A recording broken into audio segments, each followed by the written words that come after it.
Ottawa. Alors, je suis donc tout d'abord très, très réjoui de pouvoir suivre l'exposé de mon compatriote, M. Isaac Nizigama, que je connais depuis quelque temps ici à Ottawa. Alors, je suis également content de pouvoir suivre un exposé un exposé à la fois d'actualité et aussi un exposé qui concerne la société burundaise à laquelle j'appartiens. Alors, je voudrais réagir à deux questions qui me semblent très très importantes.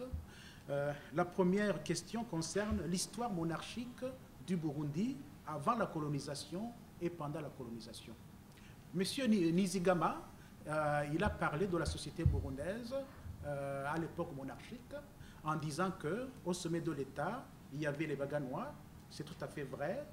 D'après les études historiques que nous avons lues, d'après aussi les témoignages de nos parents, grands-parents, c'est vrai, au sommet de l'État, il y avait la classe des Baganois, mais si on leur posait la question, est-ce qu'ils étaient des Tutsis? Ils disaient non, c'était une insulte de dire que les Baganois étaient des Tutsis. Malheureusement, les colonisateurs belges, ils ont chaque fois confondu le Rwanda et le Burundi. Le Rwanda, c'est vrai, au sommet de l'État, il y avait les Tutsis. Ils se disaient « je suis Tutsi », mais au Burundi, c'était une autre classe politique qu'on appelait les Baganois. Oui, c'est vrai, les Baganois avaient des liens profonds avec certains clans Tutsis, mais ils ne se disaient jamais Tutsis. Ils appartenaient à une autre classe supérieure. Deuxièmement, M. Nizigama, il a parlé des Batutsi qui appartenaient à la deuxième classe sociale, mais moi je voudrais apporter une certaine nuance en disant que la deuxième classe sociale, à mon avis, elle était composée à la fois des Tutsis et des Bahutus appartenant à certains clans privilégiés. Parce que le roi choisissait parmi les dirigeants certains clans Hutus et Tutsis et qui avaient beaucoup de privilèges au niveau de la direction de la chose publique. Et bien entendu, d'autres clans Tutsis et Hutus étaient plutôt marginalisés et faisaient partie de la classe, je dirais, populaire. Et puis la troisième classe, c'était les Batois, qu'on appelle en français les Pygmées. C'était vraiment une classe négligée, une classe méprisée, et c'est vraiment choquant de constater que même aujourd'hui, leur statut n'a pas beaucoup évolué. Alors, qu'est-ce qui s'est passé pendant la colonisation?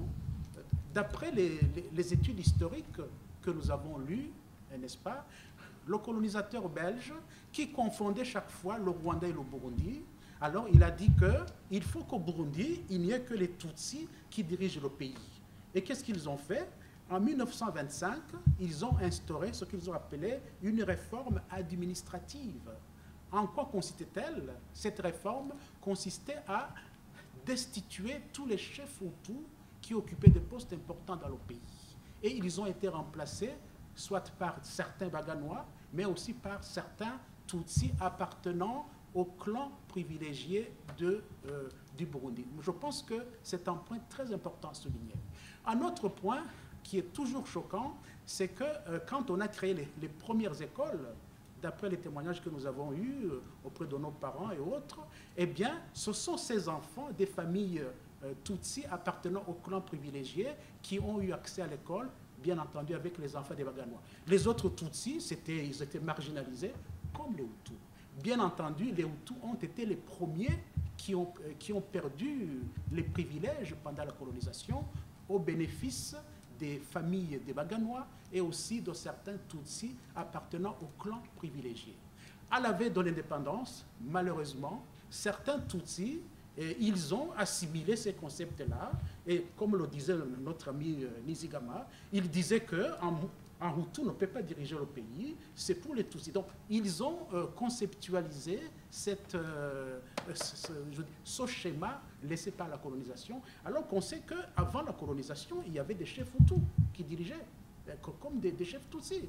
Donc, malheureusement, jusqu'à présent, il y a certains Burundais, Hutus et Tutsis, qui ont ce schéma-là, ce schéma biaisé selon lequel les Hutus ont été exclus, les Hutus ne sont pas faits pour diriger et nous continuons à vivre ce schéma malheureux. Deuxième question, ça concerne les apparences physiques. Monsieur Nizigama nous a fait comprendre que les Hutus, ils ont tel aspect physique, les Tutsis, ils ont tel aspect physique, mais là aussi, à mon avis, il faudrait nuancer, parce qu'au Burundi, nous avons connu beaucoup de mariages mixtes entre Hutus et Tutsis, de telle sorte qu'on ne peut pas affirmer sans embâche que les Tutsis, ils sont grands, 2 mètres, les Hutus sont petits, etc. Ils ont telle forme de... Non, ça c'est vraiment dépassé, à mon avis. Physiquement, ce n'est pas toujours évident de distinguer les Hutus et les Tutsis. Je vous remercie. Merci beaucoup. Concernant votre première question qui concerne le rôle de la religion, notamment le christianisme, dans je dirais, dans la libération des peuples africains, c'est un rôle, à mon sens, ambigu. Parce qu'on constate que les missionnaires qui nous ont évangélisés chez nous en Afrique, ils étaient animés d'une double mission. Et j'en parle aussi dans mon livre. La première mission, c'était justement l'évangélisation. C'était quand même des prêtres, des religieux. C'est pourquoi quand ils arrivaient, ils se rapprochaient du peuple, ils apprenaient la langue, ils commençaient à communiquer avec le peuple, ils commençaient à enseigner le catéchisme. Ça, c'est la première mission. Mais la deuxième mission qui n'était pas révélée aux Africains, c'était la collaboration avec les colonisateurs.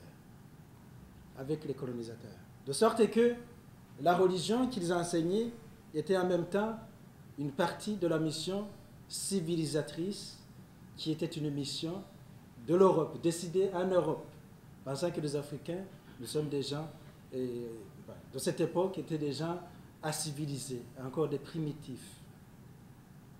Alors, c'est la conférence de Berlin qui a partagé, donc qui a décidé le partage de l'Afrique avec ses préjugés pour pouvoir donc civiliser l'Afrique. La religion chrétienne, sous le premier aspect, à savoir l'évangélisation des peuples africains, portait un message libérateur.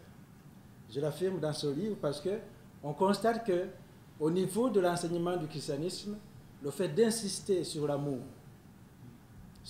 du prochain, sur les valeurs du partage, sur la dignité de la personne humaine, contribuait à donc relever la conscience des Africains et à les faire constater qu'il y avait des injustices dans les structures sociales qui existaient déjà.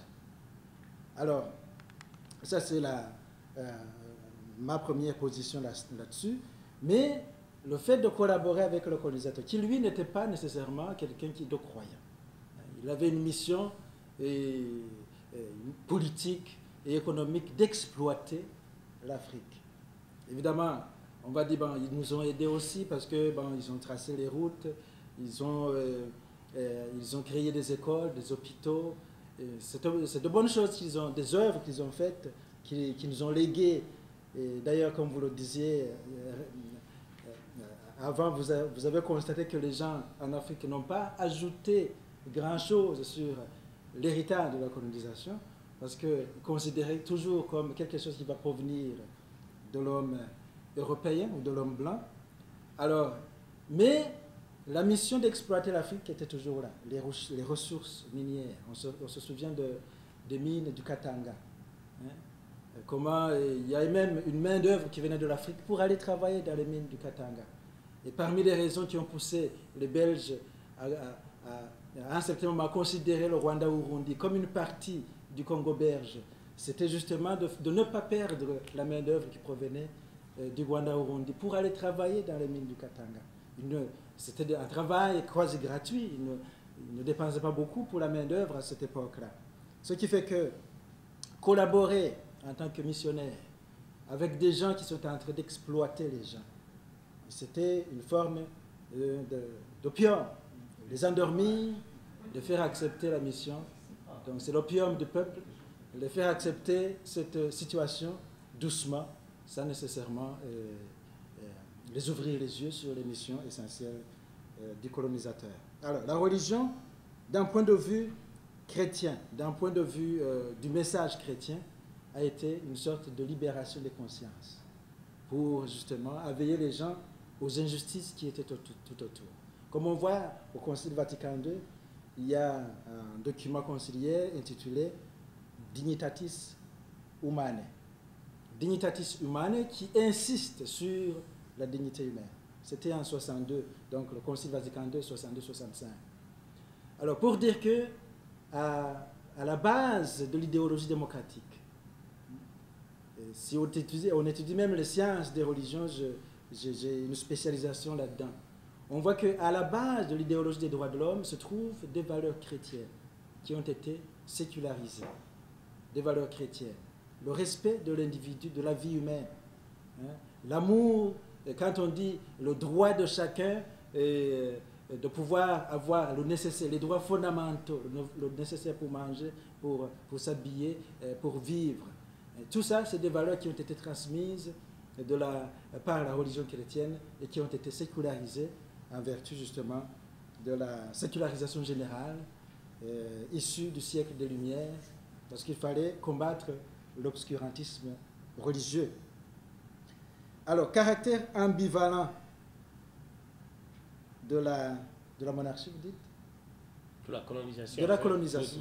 Vous avez répondu, c'est-à-dire, entre-temps, elle a entériné les divisions autour aussi, en disant que certains devaient diriger. Mais en même temps, ça vous a... il a résumé correctement, parce que j'en parle aussi dans mon livre, comment les Belges ont exacerbé les distinctions qui existaient dans la société traditionnelle. Ils ont en quelque sorte caricaturé l'image raciale qu'ils avaient en provenance de chez eux. Ils les ont appliqués, ils l'ont appliqué aux distinctions entre les groupes ethniques au Burundi, pensant que les Hutus, les Tutsis et les Twa sont des races. Ils disaient, il y a des documents, des vidéos où les Belges parlaient de races, 3 races, la race des Hutus, la race des Tutsis, la race des Twa, comme si on était si différents. Alors, ils ont exacerbé par la réforme administrative de 1925 et par justement l'école, parce qu'ils ont créé 2 types d'écoles. Une école destinée à l'enseignement général qui était laissée aux missionnaires, les écoles Yagamukama. Je ne sais pas s'il y en a ici qui ont étudié dans ces écoles. Moi, j'ai fréquenté la première année dans une école Yagamukama. Et donc, c'était des écoles destinées au public et des écoles officielles qui étaient peu nombreuses et destinées aux enfants des chefs. Alors, les enfants des chefs, c'était, comme il le disait, des Baganois et des Batutsi.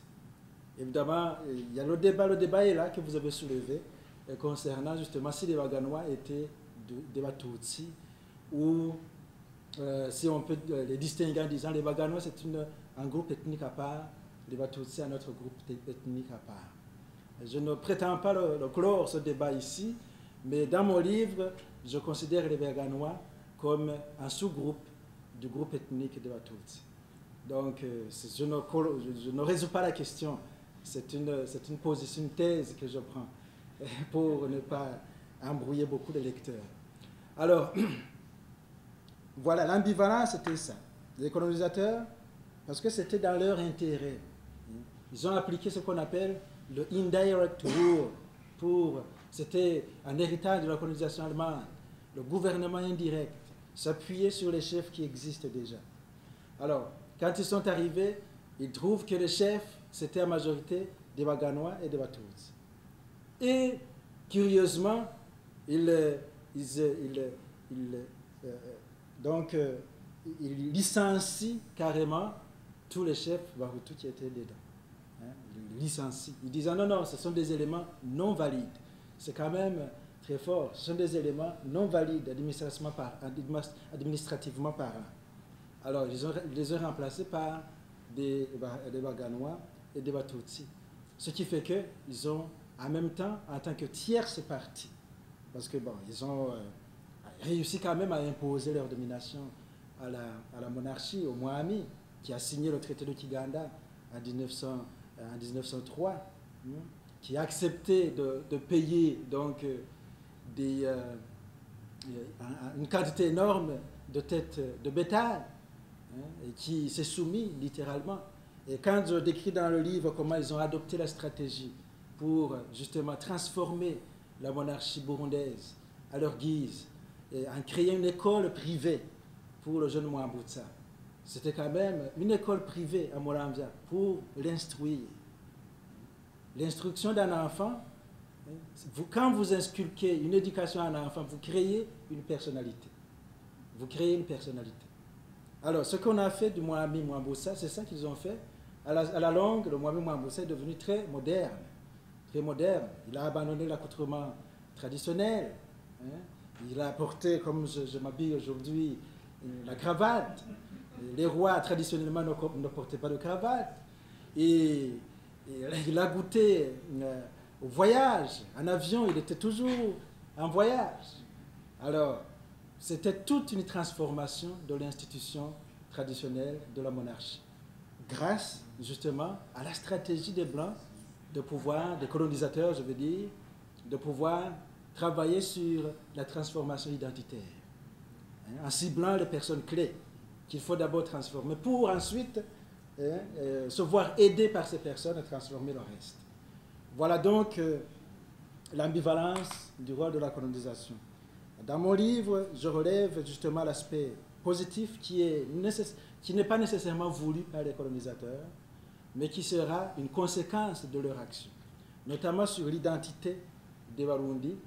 J'ai parlé du fait qu'ils ils ont constaté qu'il y avait des injustices, le réveil des Bahutus en disant non, pourquoi est-ce que nous sommes marginalisés? C'est comme ça que l'ethnisme Hutu révolutionnaire a commencé à se développer. Au Rwanda, évidemment comme au Burundi d'ailleurs, les colonisateurs ont marginalisé les Bahutus, ils ne les ont pas massivement instruits, ce qui fait que même quand l'ethnisme Hutu révolutionnaire s'est développé, les Bahutus n'étaient pas suffisamment outillés pour gérer la chose publique, parce que pour gérer la chose publique efficacement, il faut quand même une formation, n'est-ce pas? On ne peut pas gérer la chose publique en employant seulement les méthodes traditionnelles. On finit par montrer ses limites. Voilà, donc c'est pourquoi je dis que les missionnaires, plutôt les colonisateurs, à un certain moment, ils ont été ambivalents et ça a laissé des conséquences, des séquelles que nous ressentons même aujourd'hui. S'ils avaient décidé au départ de restructurer la société, de faire donc émerger les masses, de préparer leur départ en quelque sorte avec un héritage démocratique bien fondé, on ne serait pas à ce que nous sommes en train de vivre aujourd'hui. Alors, en parlant des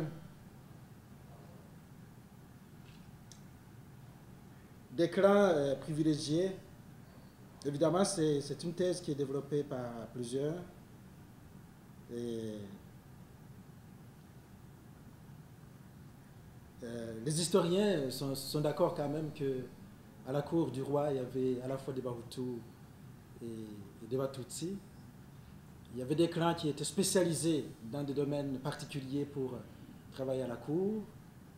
Et à un certain moment, j'ai lu par exemple les écrits de l'abbé Nhawona qui montrent effectivement par là qu'il y avait une symbiose entre des clans Bahutus et des clans Batutsi qui travaillaient à la cour. Mais je le critique dans mon livre parce qu'à un certain moment, il semble confondre une unité véritable avec cette spécialisation des clans. Parce qu'on constate que les clans des Bahutus étaient beaucoup plus spécialisés dans des métiers qui concernent donc l'agriculture, le fait de préparer la nourriture au roi, et d'autres tâches qui ne sont pas nécessairement liées à la vache. Tandis que les clans Batutsi étaient spécialisés dans des tâches liées à la vache, le fait donc des tâches pastorales. Et ces distinctions, traditionnellement, ça n'a pas beaucoup d'importance, Mais avec l'évolution, parce que c'était transmis de génération en génération. Si tu es dans le clan qui s'occupe de la vannerie, disons, de préparer les calebasses, ton fils aussi allait vivre de cette manière-là. Il n'y avait pas possibilité de changement. Alors, on ne peut pas dire que c'est une société idéale. Dans la modernité, il faut quand même qu'il y ait suffisamment de liberté individuelle pour pouvoir choisir ce métier, pouvoir changer de position, sans nécessairement avoir une barrière naturelle qui vous limite. C'est ça, en fait, que je critique dans la conception de l'unité de l'abbé Nhawona, qui semble idéaliser d'ailleurs l'unité qui existait au niveau de la monarchie. Alors, en parlant des apparences physiques, j'ai bien dit que quand je décris l'apparence physique, je ne nie pas qu'il y a eu des intermariages, des mélanges, mais je parle de type. Je parle de type. En sociologie, il y a ce qu'on appelle le type idéal. Le type idéal. Alors, le type idéal, c'est celui-là qu'on va dire, il n'y a pas de doute, si ces caractères, on les voit, ça sera nécessairement un Tutsi. Si ces caractères, on les voit, ça sera nécessairement un Hutu. Souvent, dans la réalité, ce type idéal n'existe même pas. Hein? On peut se tromper. Mais quand même, pour étudier les sociétés, on construit toujours des types idéaux pour pouvoir classer les choses, les distinguer. Parce que si dire qu'il y a eu confusion ne veut pas dire que les groupes ethniques n'existaient pas. Hein? On ne peut pas dire, bon, il y a eu confusion, il y a eu intermariage, donc Hutu et Tutsi, ça n'existe pas. Ben, c'est pas du tout vrai. Hutu et Tutsi, ça existe. Donc maintenant, étudions comment distinguer un Hutu, c'est comment. On le connaît comment. Ben, il y a la question de l'hérédité, de la paternité. Si ton père est Hutu, tu es Hutu. Si ton père est Tutsi, tu es Tutsi. Quelle que soit ta mère, quelle que soit ton apparence physique. Mais alors, la question de l'apparence a joué surtout quand les colonisateurs ont voulu distinguer les trois groupes ethniques. Alors, ça continue aujourd'hui. Ce n'est pas une théorie seulement. Voilà. Ok, nous allons continuer avec une autre série de questions. Merci pour la présentation. Ma question, ce n'est pas vraiment une question comme telle, mais c'est un commentaire auquel vous pouvez donner votre avis. Moi, je me sens de plus en plus à l'aise souvent quand on parle de l'Afrique, et souvent on a tendance à donner une certaine profondeur historique dans nos différents États, sans pour autant tenir compte justement de l'influence que la conférence de Berlin a eue. Hein, parce que la conférence de Berlin, disons-le, a une très très très grande influence. Et tout à l'heure, en vous suivant, j'ai l'impression que vous faites une étude comparée entre ce Burundi traditionnel, hein, et le Burundi dont on voit aujourd'hui. Vous essayez de faire une espèce d'analyse où vous parlez de la royauté versus les réalités que nous sommes en train de voir aujourd'hui, même si vous n'avez pas, à l'occurrence, posé un certain nombre d'indicateurs pour essayer de nous éclaircir un tout petit peu là-dedans. Ma question, quelle est la place du découpage qui a eu lieu en 1885 pour essayer de nous étayer toute cette division que vous êtes en train de faire par rapport aux trois ethnies qui composent les pays? En d'autres termes, en vous écoutant, moi j'ai l'impression que le Burundi a toujours existé avant 1885. Ce qui, de mon point de vue, n'est pas vrai. Moi je suis du Congo, et on sait que même avant le Congo, hein, avant qu'on parle du Congo, les Congos actuels existent à partir de 1885. Et moi j'ai dit, quand vous parlez du Congo, il ne faut pas avoir honte de dire que le premier roi du Congo était Léopold II. Il ne faut pas avoir peur de les dire. Parce que sans Léopold II, ce que nous appelons aussi le Congo n'existerait pas.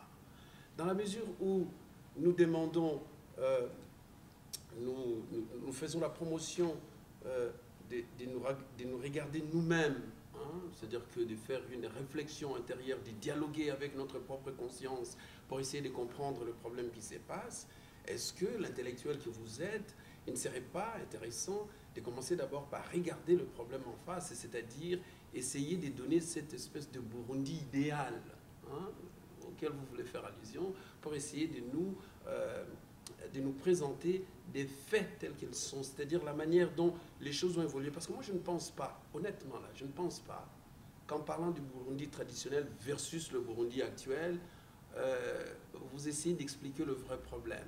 Nous vivons dans un monde mondialisé où la manière dont les choses se faisaient dans la tradition n'est pas nécessairement ce que nous avons aujourd'hui.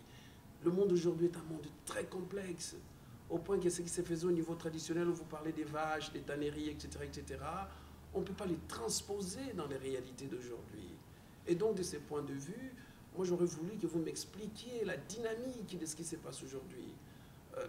Ça m'aurait aidé à comprendre ce Burundi d'aujourd'hui, contrairement au Burundi d'antan, d'idéal, qui n'a jamais existé. C'était des tribus qui vivaient dans un environnement sans frontières, sans rien, et qu'à partir de 1885, la conférence a décidé de tracer des frontières. Le cas du Burundi, c'est la même chose que la RDC qui est à côté, du Rwanda qui est à côté, qui ne sont que des pays artificiels. Alors, partons de cette artificialité pour essayer de comprendre le vrai problème du Burundi d'aujourd'hui. Merci. Pacifique Maniakiza, je suis professeur dans cette institution même, mais pas dans cet immeuble, bien sûr. Alors, je voudrais d'abord remercier le professeur Nizigama pour son exposé et surtout saluer son courage, saluer le courage qu'il démontre depuis une certaine époque à prendre la parole, alors que franchement, la plupart des Burundais, on est aujourd'hui tétanisés par la peur, par les temps qui courent. Il y a très peu de gens qui osent parler, qui osent affronter les vraies questions. Et à mon sens, je trouve que les intellectuels burundais, malheureusement, je fais partie de ces gens-là, on a démissionné, on a failli à notre mission de prendre la parole pour justement éclairer les gens sur certaines questions qui s'opposent aujourd'hui. Et je dois vraiment saluer votre courage, parce que la parole libère, et aussi le centre, le cercle qui contribue justement à donner aux gens la parole. C'est une contribution très, très importante pour l'Afrique. Alors, je pense, j'aurais quand même aimé lire le livre avant de venir participer à votre conférence, mais ce n'est pas de votre faute, c'est vraiment ma faute pour plusieurs raisons. Mais je l'ai acheté, donc je pense que ma lecture va complémenter les éléments, les idées que j'ai glanées ici et là lors de votre exposé. J'ai trouvé quand même que votre exposé nous donne une grille d'analyse de la situation actuelle. Et surtout, j'ai aimé comment vous avez fait ce parallélisme entre la conception divine, la conception paternaliste du pouvoir de l'époque et la conception divine du pouvoir qu'on a aujourd'hui. Parce qu'il y a cet élément-là de Dieu dans la conception de la gouvernance au Burundi aujourd'hui, où carrément on ne sait même pas si les élections vont à quelque chose, parce qu'une personne il savait déjà qu'elle allait être président, donc les élections c'est pourquoi finalement. Hein? Alors, donc pour moi c'est très important. Par contre, il y a quand même quelque chose qui m'a un peu... c'est une opinion, puis je pense que peut-être je l'ai mal comprise, ou alors avec la lecture je serai à mesure de m'en tirer.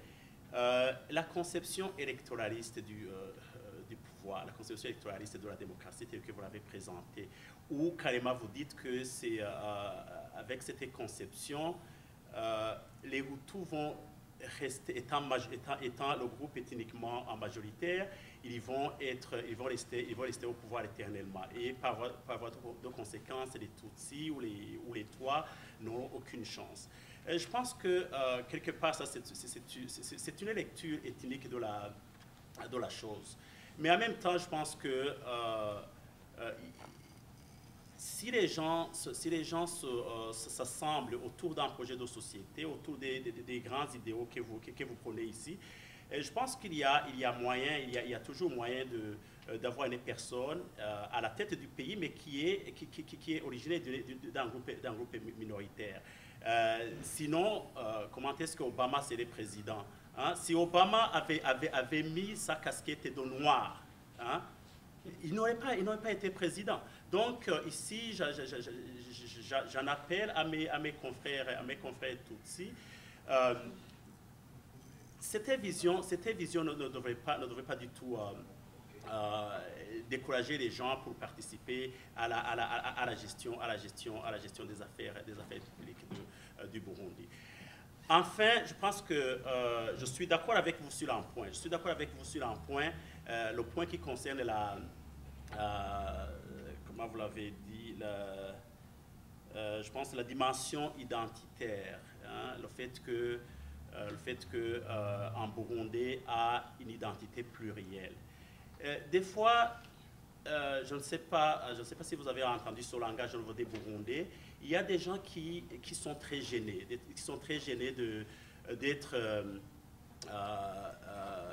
d'être catalogués, d'être étiquetés de Hutu ou de Tutsi. Alors que ces gens-là vont préférer dire, oh, je suis Burundais, je ne suis pas Tutsi, je suis d'abord Burundais avant d'être Tutsi. Non, je pense que le fait Hutu, le fait Tutsi, le fait toi, n'est pas du tout incompatible avec le fait d'être Burundais. Donc, sur ce point-là, je pense que vous apportez une contribution très, très importante. Le Burundi, tout comme le Canadien, on a une identité plurielle. Et pour moi, le problème, c'est quand les politiciens commencent à instrumentaliser l'ethnie. C'est là où il y a un problème. Mais sinon, il n'y a pas de problème à être burundais et en même temps être Hutu. Il n'y a vraiment aucun problème. Enfin, je termine par une question. Au niveau du dénouement de la crise, au niveau des deux scénarios que vous avez donnés par rapport au dénouement de la crise, vous avez parlé de l'affaiblissement des deux extrémismes.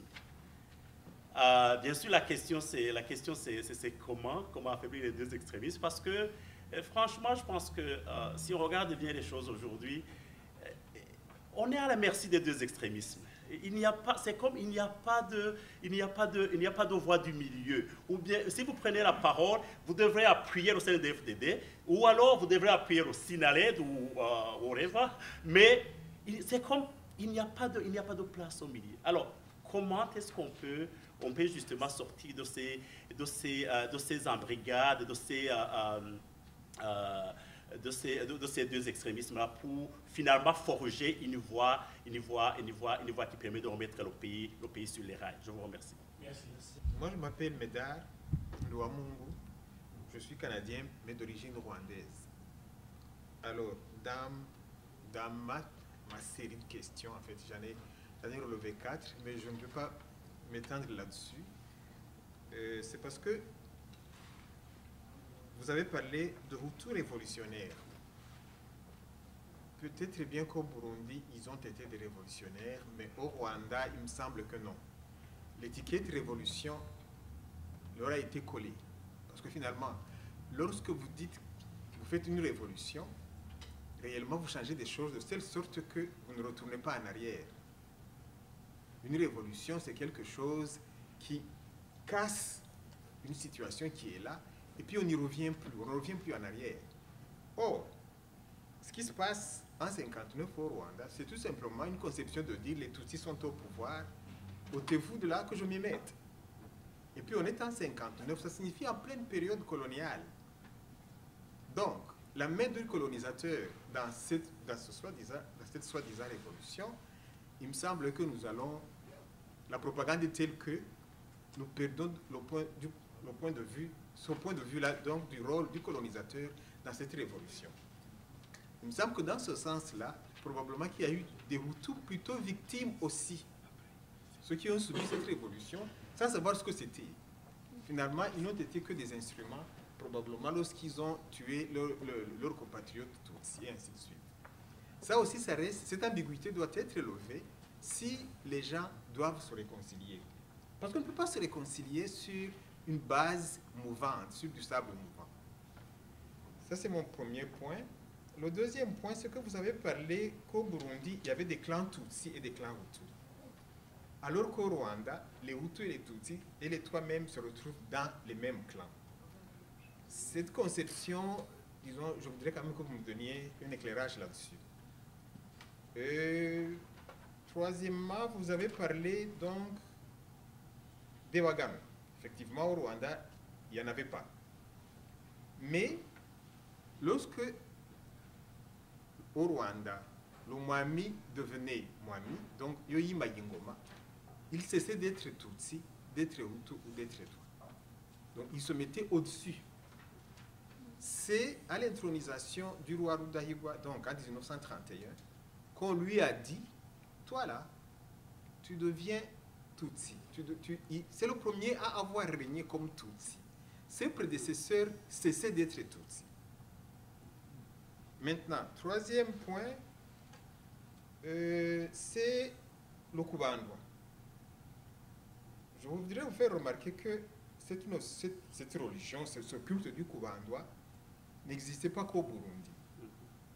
Il part du nord de l'Ouganda. Vous descendez, je pense, jusqu'au sud du Burundi. Le Kubandwa, nous tous, nous reconnaissons ce culte-là comme étant à nous. Et pourtant, vous voyez ce que c'est comme superficie. C'est plutôt un élément culturel chez les Bantous. Donc, le Kubandwa n'est pas burundais seulement. Deuxièmement, et même vous prenez de l'autre côté des lacs, donc Kivu, Édouard, Albert, du côté congolais, partez des Nandais ou des gens de chez les Lendou, là, vous descendez jusqu'au-delà des Bavira, des Bafurero, tout ce monde-là fait le Kubandwa aussi. Donc, tel que vous l'avez présenté, le Kubandwa tel que vous l'avez présenté, il me semble que ce serait peut-être une sorte de religion d'État chez vous, au Burundi. Or, chez nous, le Kubandwa était quelque chose de familial. Même si le rituel était le même, un peu partout, mais je n'allais pas au Kubandwa, je n'allais pas du tout invoquer les ancêtres qui n'étaient pas les miens. Le culte, comment dirais-je, le culte était fait vis-à-vis de mes ancêtres, pas des ancêtres du roi. Si le roi le faisait aussi, c'est tant mieux, parce que c'était... Je vous ai parlé de l'étendue de ce fait du Kubandwa. Donc, il n'est pas seulement que burundais. Maintenant, une autre conception, c'est que lorsque vous parlez du Canada multiethnique, c'est bien beau, mais on n'a jamais dit à un Canadien de tel origine, de tel autre, qu'il est supérieur ou inférieur, qui lui a usurpé le pouvoir, qui a fait ça. Donc, le Canada n'a pas à se justifier comme le Tutsi se justifiera devant le Hutu en disant, tu sais, tu as tué mes ancêtres, l'autre dit, tu as dominé les miens, et ainsi de suite. Donc, ça, je pense que cette comparaison ne tient pas la route. Vous avez parlé du christianisme dans la libération des forces, Seigneur. Et alors là, ça ne va pas du tout. Ça ne va pas dans ce sens que je vais vous choquer. Le christianisme, pour moi, fait partie de quelque chose de nuisible à l'Afrique. Pourquoi? Parce que le christianisme fait partie de l'esclavagisme de l'Afrique, de la soumission. Sur le plan purement symbolique, je suis rwandais, il y a eu en 1994 des tueries dans des églises. Je ne sais pas si vous voyez ce que c'est comme symbole. Dans ma conception de Rwandais, et vous me comprenez si je vous donne quelque chose en Kinyarwanda, où on dit Usengerimana kwishiga ikagusigivu. Ça signifie, si vous allez prier Dieu devant le feu, devant le foyer, eh bien, Dieu va enduire votre corps de cendre. Ça signifie que si vous voulez prier le bon Dieu, il faut aller dans un endroit prévu pour ça. Alors, si vous tuez des gens dans une église, et que le lendemain, le prêtre vient, parce qu'il il a eu le temps de fuir, il arrive, il dit, revenez dans l'église là, vous allez prier. Et à qui vous adressez ces prières alors qu'il y a du sang qui a coulé partout? Les murs sont remplis de sang, de traces de balles. Pour moi, là-dessus, le christianisme a fait complètement fausse route. Et ce que cela signifie, ce qui est grave, c'est que les chrétiens n'ont pas su se remettre en question. Donc, votre amour du prochain prêché par l'Église catholique, là, je l'ai vu. Maintenant, oui, je vais finir. Vous avez parlé d'indirect rule. C'est complètement faux. Ce n'est pas parce que le Belge n'a pas destitué un tel comme chef, mais qu'il a imposé un autre chef, d'accord, africain, noir, qu'il peut parler d'indirect rule. Non. Il a remplacé le pouvoir du roi pour mettre ses propres chefs d'obédience Tutsi. Voilà, je m'arrête là. Ok. Oui, merci beaucoup. C'est des questions peut-être se recoupent, vous pouvez les ramasser aussi. Si Oui. parce que... Alors, concernant le découpage de l'Afrique en 1885, la conférence de Berlin, mon frère dit que c'est à ce moment-là que les pays africains commencent à exister. Et que donc parler du Burundi traditionnel comme un pays, avec les frontières actuelles, c'est commettre de l'anachronisme.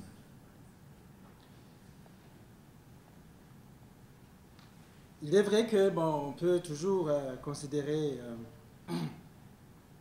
ce point de vue qui est important parce que évidemment le partage, le découpage de l'Afrique par les puissances européennes a été artificiel. Mais pour le cas du Burundi, à mon sens, je pense que le royaume du Burundi existait quand même comme entité politique. Il existait comme entité politique depuis le roi Nherugamba. Ils avaient des frontières bien définies. Ils se faisaient la guerre d'ailleurs avec le royaume du Nord, le royaume du Rwanda. Donc, ce qui fait que quand nous parlons du Burundi traditionnel, nous reconnaissons que c'était une entité politique qui existait. Les Belges n'ont pas créé le Burundi. Ils l'ont trouvé sur place. Et d'ailleurs, ils ont été combattus par le roi Mwezi Gisabo, Mwezi IV, qui résistait quand même à leur pénétration. Bien qu'à un certain moment, il a dû céder parce que les colonisateurs étaient supérieurs en armement, ils utilisaient les armes à feu, tandis que nos Zingavo utilisaient des flèches et des lances. Donc, ceci pour vous dire que la situation du Congo, je n'en parle pas, peut-être mon frère ici, Awazi, va en parler, mais pour le Burundi, c'était une entité politique, le royaume existait, ils l'ont trouvé organisé, de sommet à la base, ils ont dû, donc, d'ailleurs pour revenir aussi à la question de l'indirect rule, c'est-à-dire qu'à un certain moment, ils ont dit, remplacer le Mwami, on va être combattu par tout le peuple, parce que le peuple était beaucoup attaché à la royauté. Alors, ils ont décidé de faire une sorte de gouvernement indirect. Évidemment, dire qu'ils exerçaient un gouvernement indirect ne veut pas dire qu'ils ne gouvernaient pas le Burundi. Le roi avait perdu une grande partie de ses pouvoirs. Il obéissait à leurs dictats. Mais quand même, les structures traditionnelles étaient laissées en place, souvent transformées avec la réforme de 1925, mais ils n'ont pas voulu changer la structuration de la politique intérieure du royaume. C'est dans ce sens-là qu'il faut considérer qu'on ne commet pas d'anachronisme quand nous disons que le Burundi était administré, était un pays, était un territoire dirigé par un roi et qu'il y avait des structures reconnaissables qu'on peut documenter. Même les Blancs ont eu à noter et à documenter ces structures, ce qui nous permet de les étudier aujourd'hui. Alors, quant à dire que le Congo n'existait pas, il a existé grâce au roi belge. Ça, c'est un débat que je laisse à nos amis congolais. Moi, peut-être, je pense qu'au moins, il existait un noyau du Congo, peut-être pas dans les frontières où nous le connaissons aujourd'hui, mais quand même, comme entité politique, il y avait une certaine existence. Alors, merci au professeur Pacifique Manirakiza pour m'avoir encouragé. Moi, je considère que le rôle d'un intellectuel, quel que soit son niveau, c'est de pouvoir utiliser la connaissance qu'il a acquise pour aider le monde, aider les autres. Et d'ailleurs, j'ai été content d'entendre que le docteur Awazi dit que ce centre, il va encourager la mission prophétique des intellectuels. Mission prophétique dans le sens où l'intellectuel peut parler, prédire des choses qui vont arriver avant que ça n'arrive, pour éclairer les gens. C'est un des rôles de quelqu'un qui pense qu'il connaît des choses, qu'il voit des choses que les autres ne voient pas. Donc c'est dans ce sens-là où j'essaie, moi, personnellement, dans mon humble connaissance, de parler. Avant que la crise au Burundi n'éclate, en 2014, j'ai écrit un article, j'ai dit non, attention, le troisième mandat, c'est anticonstitutionnel. Ça va générer des problèmes. Les gens vont mourir à cause de ça. Bien, si on m'écoutait, même si j'étais loin, les 200 vies humaines qui sont déjà perdues ne seraient pas perdues. Une seule vie humaine qui se perd à cause de la négligence des gens, c'est quand même quelque chose de malheureux. Alors, maintenant, l'électoralisme. Quand je parlais de l'électoralisme, comprenez-vous, je n'ai pas refusé le principe des élections. Je n'ai pas refusé parce qu'il n'y a pas de démocratie sans élection, il faut le dire. Les élections, ça doit se tenir. Mais l'électoralisme que je dénonce, c'est celui qui dit la démocratie, ce sont les élections. C'est réduit aux élections. On va organiser les élections, une fois élu, on va faire ce qu'on veut. Parce que le peuple, j'ai dit le peuple, chez nous, n'est pas capable de contrôler l'action gouvernementale. De sorte que quand ils vont venir chercher les voix, on va dire non, vous avez mal gouverné, on élit les autres. Ils ne sont pas encore à ce niveau-là. Ce qui fait que des dirigeants qui ne sont pas conscients, qui ne sont pas assez patriotiques pour appliquer les principes démocratiques, ils vont se faire élire utilisant tous les moyens, l'ethnisme. Nous sommes les mêmes, nous sommes de l'ethnie Hutu, nous sommes pour se perpétuer au pouvoir. C'est dangereux, j'ai dit, à la longue, ça va générer des frustrations. Il y aura des guerres à cause de cela. Alors j'ai condamné ce type d'électoralisme parce que la démocratie, ce n'est pas seulement les élections. Même s'il y a des élections, il faut que les gens appliquent les principes démocratiques, le respect du droit, de la justice, le respect des droits individuels des gens. Ça fait partie de la démocratie. Si on ne le fait pas, inutile d'aller aux élections parce que pourquoi est-ce qu'on va vous dire alors que vous n'êtes pas capable de faire progresser la société, de respecter les individus et de les aider à s'épanouir dans la société. C'est ça que j'ai dénoncé comme électoralisme et qui est en quelque sorte en cours dans la problématique du troisième mandat.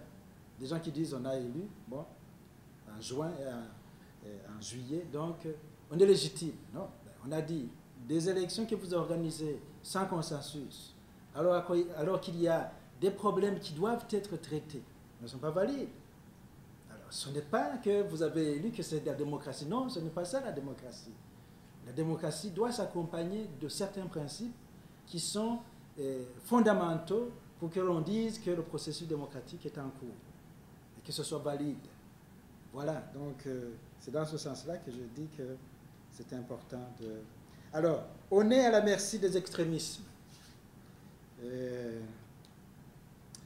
Évidemment, il faudrait qu'on puisse mesurer la portée de cette affirmation. Parce que si on est à la merci des extrémismes et qu'on accepte, ça sera pour nous une sorte de fatalité. Je pense qu'il faudrait plutôt ne pas accepter d'être à la merci des extrémistes. Résister, c'est ça que ça veut dire. Parce qu'au niveau de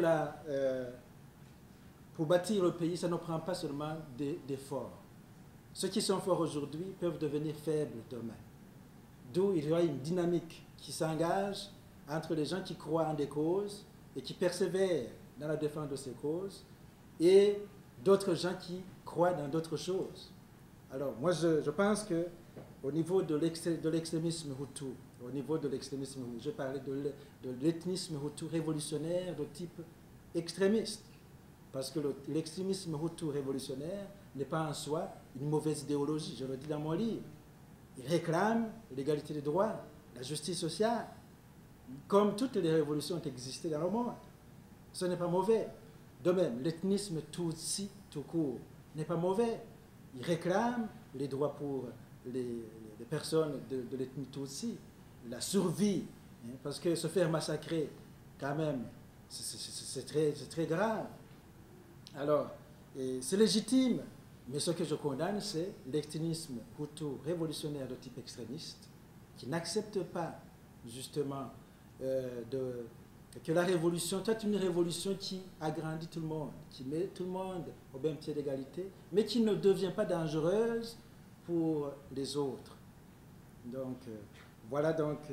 Mais l'ethnisme Tutsi que je dénonce, c'est celui que j'appelle hégémonique, qui veut perpétuer les clichés, comme il l'a déjà mentionné, en disant les Bahutus ne savent pas gouverner, ils ne sont pas nés pour gouverner, n'ont pas les qualités pour gouverner. Alors, en parlant comme ça, c'est comme si vous, si vous êtes Mohutu, vous n'êtes pas apte à gouverner. Moi, si je suis Mohutu, je ne suis pas apte à gouverner. Lui, si des...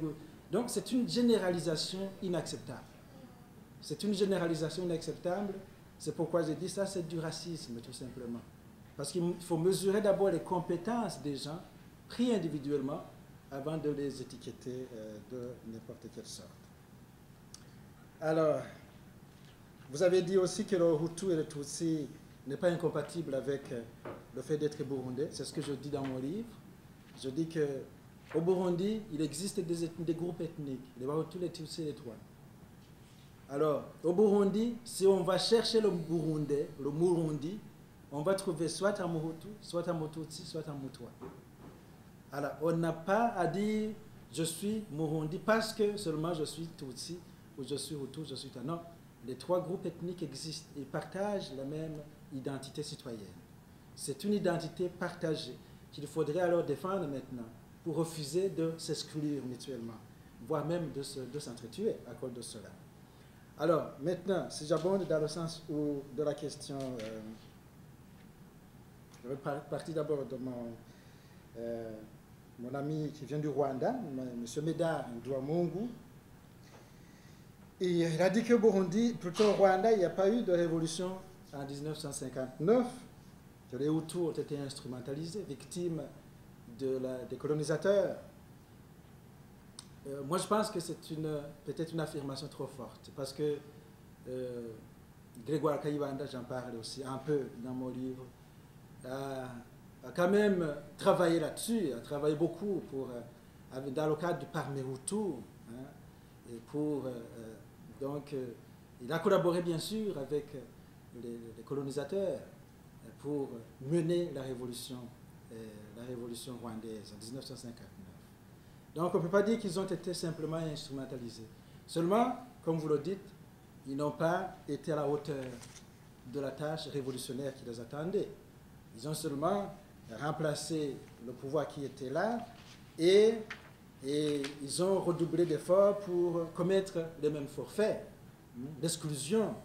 Alors ce qui a généré des frustrations, notamment la question des réfugiés rwandais, j'en parle ici, qui réclamaient de rentrer au Rwanda, et qu'à un certain moment, ils se sont fait dire que le Rwanda est petit, qu'il ne peut pas les accueillir.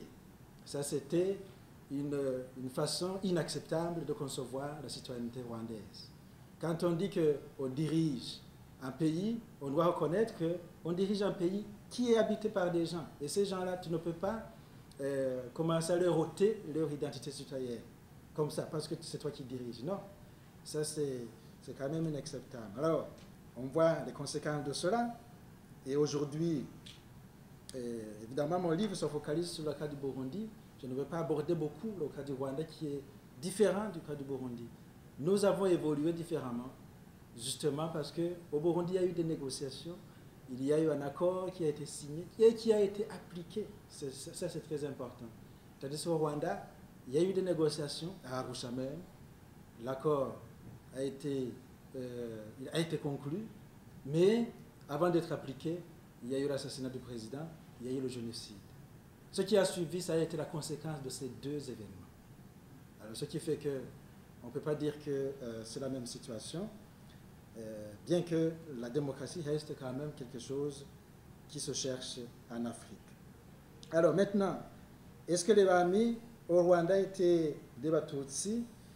Je n'ai pas approfondi cette question, je dois avouer, parce que vous dites que les Bahami, que nous savions qu'au Rwanda, les Bahami étaient des Bahima. Donc, vous dites qu'une fois intronisé, il cessait d'être un Muhima, il cessait d'être un Mututsi. c'est une idéologie du pouvoir. C'est une idéologie du pouvoir qui fait qu'ils connaissaient l'importance de se situer au-dessus des ethnies pour pouvoir bien les diriger en tant que chef qui incarne l'unité du pays. C'est dans ce sens-là, je pense que on disait que le Mohamed, une fois intronisé, perdait en quelque sorte son identité ethnique. Mais cela, dans la réalité, n'était pas, pour les sociologues que nous sommes, on ne peut pas dire qu'il a perdu son identité ethnique. Son identité, il la garde, seulement il peut gérer le pays de façon à ce qu'il ne la met pas en avant. C'est dans ce sens-là. Alors, Kuba-Ndwa était une religion de taille au Burundi? Non, je ne l'ai pas dit. Je ne le dis même pas dans ce livre. C'est parce que Kuba-Ndwa, c'était une religion régionale, comme vous le dites. Mais chaque peuple se l'appropriait dans sa culture, dans sa manière de gérer sa société.